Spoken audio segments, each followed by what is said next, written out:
Hi guys. So this is one of the things that I like, my BioCube reef tank. So a lot of you guys know that I raise goldfish. I keep those goldfish tanks at work, but at home I have two reef tanks. So you should notice right away that this is quite different from a goldfish tank. Okay, with a reef tank, it's salt water and simulating a coral reef. And what's neat about these things, it's not really so much about the fish anymore. It's about the entire setup. Everything kind of goes together. It's like a little biosphere, and everything you see is actually alive.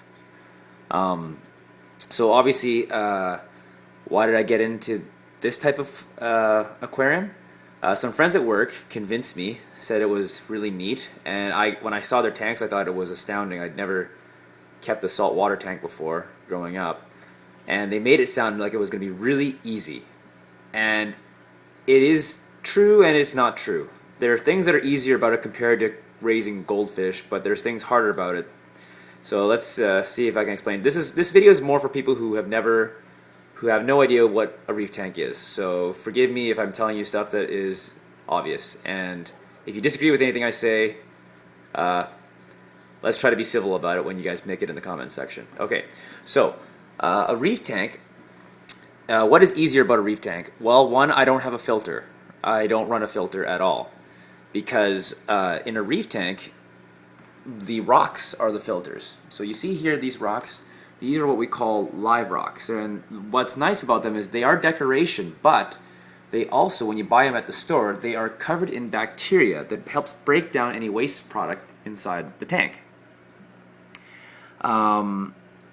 What else should I mention? Oh yeah, the sand is also, it's called live sand because when you buy it, it's kind of moist. It's also got bacteria in it. So there's no real need for a small tank like this to have a filter. All I have to do is have a pump to keep the water moving.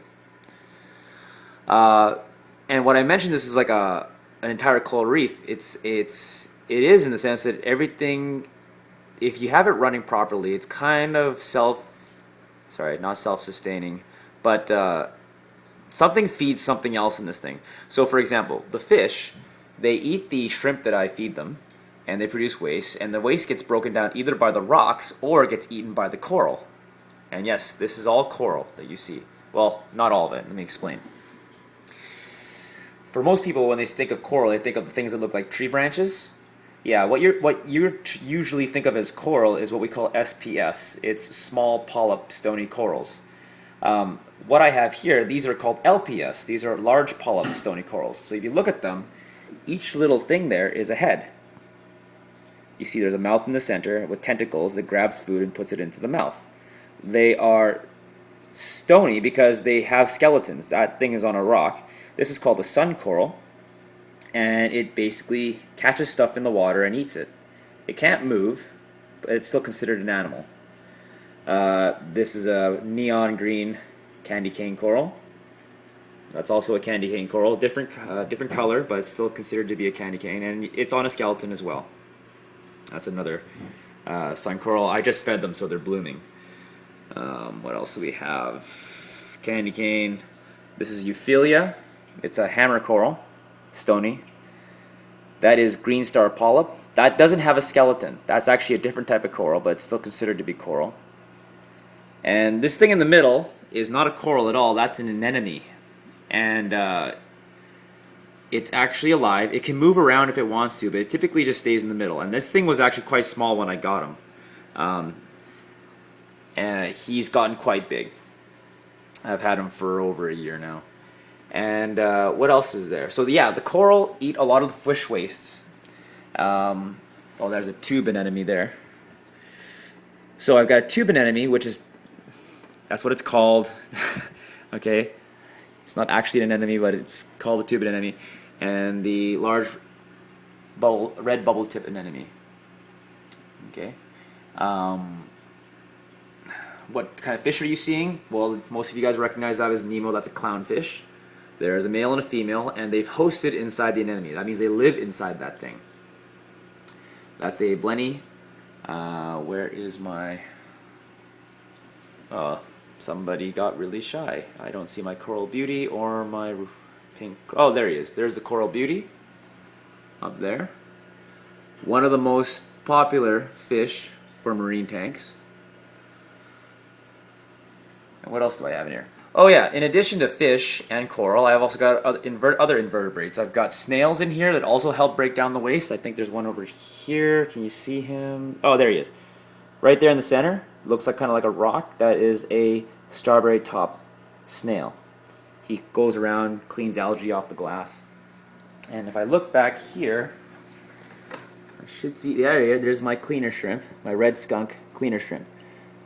So what he does is, if any fish feel like, dirty, they have a parasite or something, they'll swim over to him and he'll actually pick the parasites off the other fish and eat it.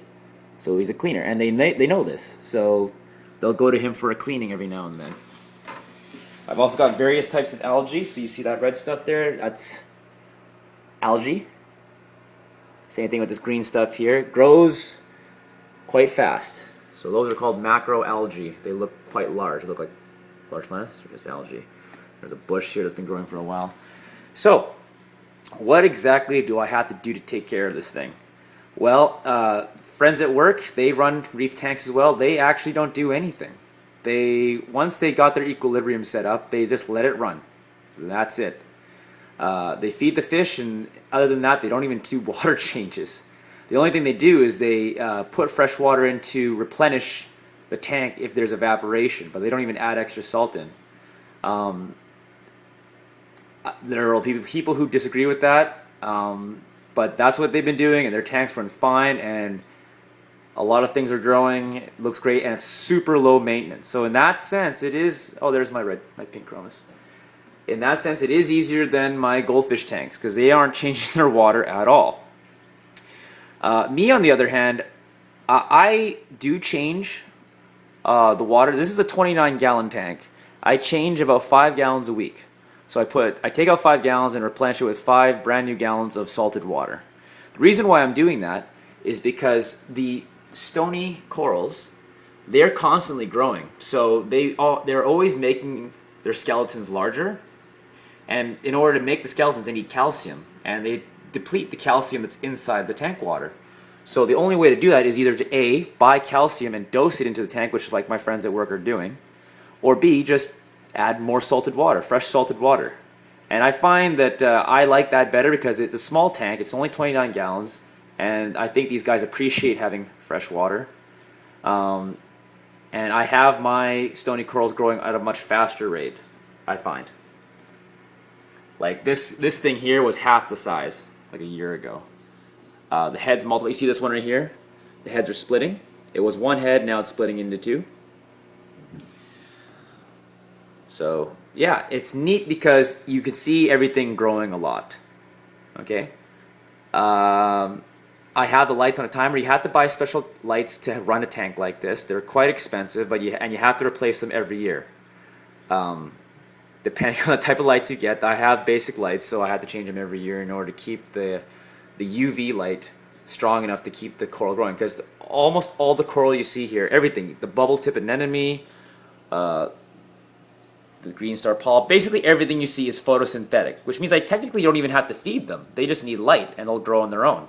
It's just that if I give them food, they'll grow even faster, which I like to do, and that's why I like growing them.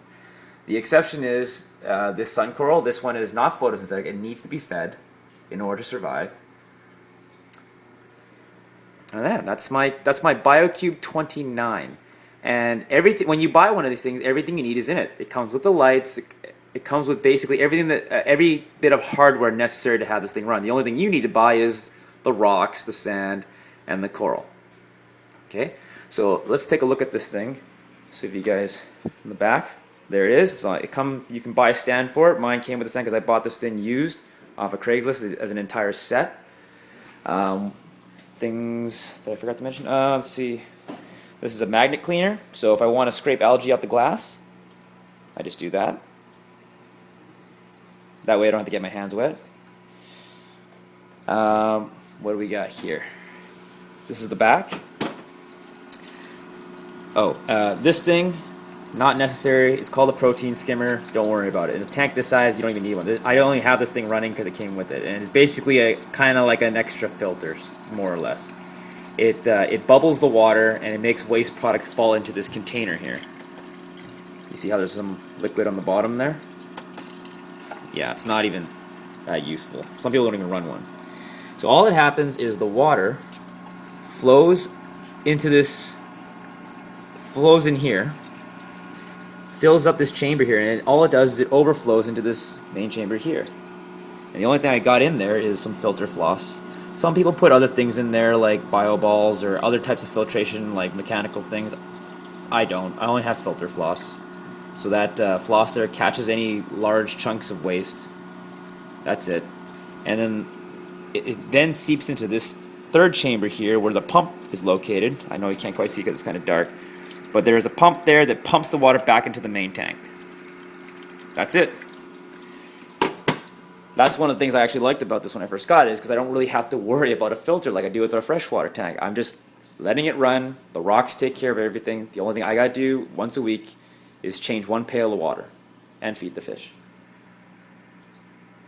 I don't even need to have a heater in this thing because the lights are quite warm and they keep the tank going. They keep the tank at the right temperature. That's it. So in that way, it's more work and it's less work. Well, I guess right now it sounds like it's less work. It takes a lot of work to get it to be like this, right? I've never had a saltwater tank before. This thing's been running for about 2 years now. So I've gotten the hang of it, but I gotta say, one of the things that's not good about reef tanks is they are much, much more expensive than a freshwater tank. Okay, so in what way? Well, everything you see here is pretty expensive. So, for example, that pink bubble tip anemone, the going rate, if you buy it like from a friend or from someone on a forum, is about $50. At the store, they're asking like $90 to $100 for just that thing. Yeah. People ask for, like stores ask for ridiculous prices for coral. So typically what you would do is you go into forums and people who also have reef tanks will trade, or they'll sell it to you for like half the price that a store would. But even then, it gets kind of pricey. And then when you don't know what you're doing, like I didn't when I first got my reef tanks, you mess around with the temperature, or you do a water change the wrong way or something like that, and then you lose a $50 piece of coral and you get very, very angry. I've gotten the hang of it. I haven't lost anything in a long time. Things are growing quite well, but at the beginning, I lost a lot of stuff, and I didn't know why. Yeah. But now it's good. Once you actually get good at it, you can actually take the coral that you've been growing, break it apart, which is called fragging, and sell the smaller pieces more than you would for the entire large piece. Case in point. So this is my BioCube 29. I have 2 tanks, by the way, in this room. So this is the 29. It's a larger tank. It's twice the size of my first tank, which is this one, the BioCube 14. Yes, I have 2 tanks. This is my 14 gallon. So what's in this thing? Well, this is my first tank that I started with. I started with this 14, and then I moved on to the 29, and I ended up keeping both. So what do I have? I have, these are called Duncans. It started off as one large ball that I got from some guy who was shutting down his tank. I paid $40 for a ball of these things. And these things aren't very photosynthetic, so I have to feed them. I just spray some shrimp onto them. And they multiply like mad. So you see that this was the original main colony, but now I've managed to get all those guys, and those guys, and those guys, all from the main colony. And I actually had way more, but what I ended up doing was I ended up selling a bunch of them, or trading them to other people. So those are Duncans. That thing in the back that looks kind of like an anemone, but it's not. It's another type of Euphilia. It's a torch coral. There's 3 heads on that. This one here is one of my favorite pieces. This is called an acan. And it's another LPS. Just stays on the rock. I didn't see what the big deal was about these until I had a few, and I gotta say, it's one of my favorite corals to grow. You see how there's little tentacles right there? You just spray some shrimp on them and it'll actually the shrimp. So what's different about this tank? Oh yeah, and those are yellow polyps. They're called softies. They don't have skeletons. I think they're still considered coral. Tell me if I'm wrong. There's some more GSP, some other polyps here. These two clowns are mated. So the larger one's the female, small one's the male. They actually just laid eggs. So you see in the back that yellow stuff on the wall? Those are eggs. They just laid them like not 20 minutes ago. They lay eggs like every week. And eventually the eggs mature, and I'm pretty sure that when they're fully mature that the parents just eat them. And for those of you who don't raise fish, yeah, I know that sounds abnormal, but that's what they do. So in this tank I've got the two clowns, I've got the damselfish, that blue guy there, and this guy, a goby. It looks kind of like a mud skipper, right? He's inside the cave because he stays in the ground because he lives with a little a shrimp. It's called a pistol shrimp. Here, I'm going to throw some food in and see if the shrimp comes out. Hang on one second.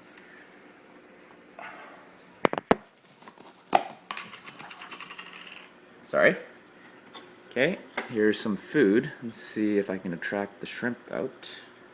I just put in some pellets. Are you seeing it? He lives inside a cave. There he is. There's that pistol shrimp. You see that? That shrimp is blind. And he forms a symbiotic relationship with this fish, the goby. So what happens is the shrimp digs around, makes tunnels in the sand, but he's completely blind. The goby, he lives in the tunnels that the pistol shrimp digs out. And as kind of like a payment for it, he protects the pistol shrimp and basically keeps watch for him. And he also will catch fruit and feed it to the shrimp. So they kind of live together inside these tunnels.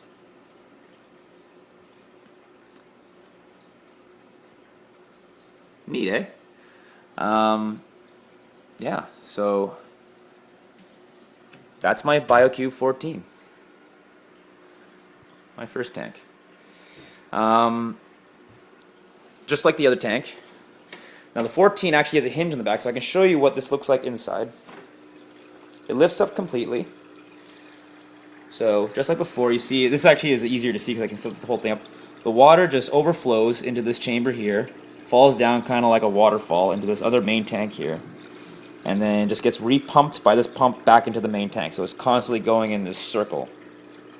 And like I said, a lot of people will have something in the middle chamber here, like some kind of filter device. I don't. I let the rocks do all the work. And this has been running for about 2.5 years now. Everything's good. You also know, I know it's kind of bright. There's two sets of lights here. There's two sets of lights because there's one light that is kind of like the main power source that kind of gives the synthetic sunlight that lets the coral grow. The other one adds a shimmer that makes the corals have a nice color to them. So I'm going to shut off the main light so you guys can see the actinic light. You see how it's all kind of green now? That's because that's just the blue light that shows up, and that catches a lot of the color. So when you have both lights on at the same time, it makes the colors stand out a lot more. So that's with the white light on as well. Both tanks are on a timer, so every day there's 8 hours of sunlight. I usually have more, but during the summertime the lights really heat up the water, so I have it on for less hours of the day. So what do I do now in general for maintenance? If you guys really want to know what I do, every week I just change 2.5 gallons of water out of this guy. And in the larger tank I change 5 gallons. And other than doing that and feeding the fish every day, I don't really do anything else. There's no real filters to clean. There's anything like that. It's actually quite easy. So if you are thinking about starting one of these, first of all, I'd recommend don't buy these things new because these are really, really expensive. If you go online, you can find them usually on Craigslist. That's actually where I bought both of these. I bought both of them on Craigslist or on Reef. Reef is a forum for fish keepers. And there's people all the time who are shutting these down. They want to get rid of them, and they'll sell them as a package. And what's nice about buying it like that is that you usually get the tank. You also get some livestock, some rocks, and it's a good way to start up.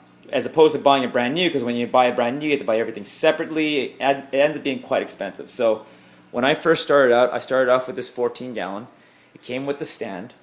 It came with the 2 clownfish, and some rocks.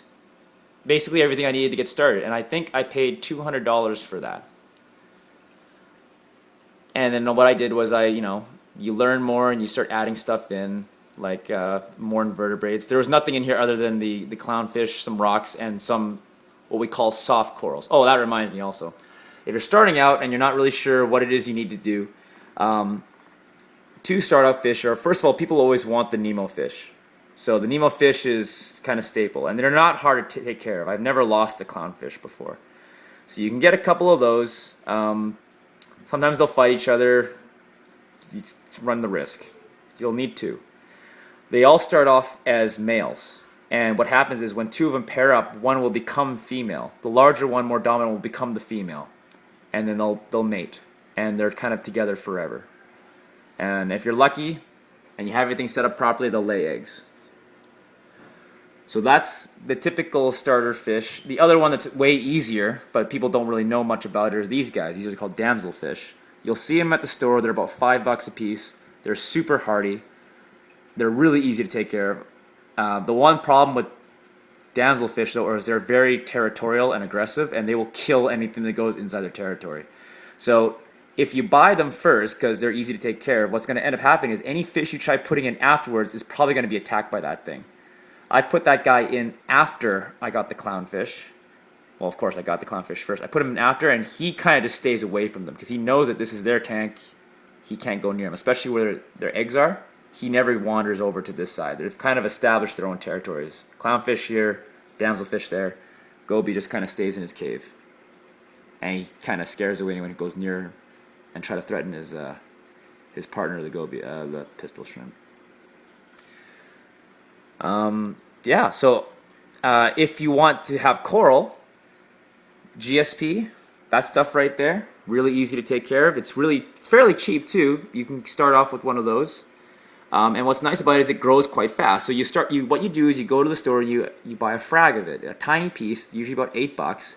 You stick it on a rock, and what's going to happen is it's just going to spread. It's kind of on this purple carpet that just kind of covers the rock that it's on. You see, this actually started off quite small. It's been spreading everywhere. So that's more GSP there. And what else could you grow? You can grow what we call softies. Softies are a coral that don't have skeletons, like this stuff here. Anthelia. There's all sorts of soft corals. You buy them. It's the cheapest coral you'll see at the store. They're usually kind of bland in color. They are this coral color. They're not vibrant or anything, but they're really easy to take care of. If you're just a beginner, that's the stuff you guys can get. This is like you don't have to take care of them at all. They just kind of start spreading. In fact, some people who really take care of fish prefer not to have these things in them because they grow like weeds. Once you get them in there, it's kind of hard to get rid of them. Okay, so my BioCubes are another thing that I like. So I'll see you guys next time.